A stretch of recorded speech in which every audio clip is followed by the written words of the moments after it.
Hello everyone. So you want to play Magic the Gathering Arena and you want to know what is standard, what and the main characteristics of that format. Now, standard is the most competitive format, I would say.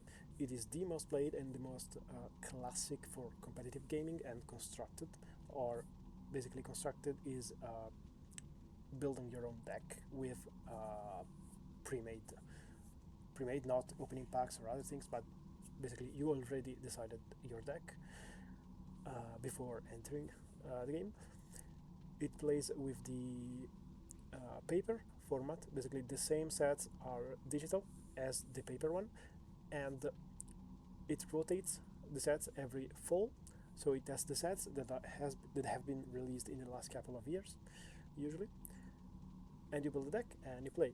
For best of 1, you just play the deck, and for best of 3, you also have a side deck of 15 cards that you can change in the middle of the 3 set game. It's pretty easy, you just have to play, and of course, in Arena there is ranked, best of 1, best of 3, or play. And yeah, this is it. I hope you like this video. Leave a comment below, subscribe, and see you next time.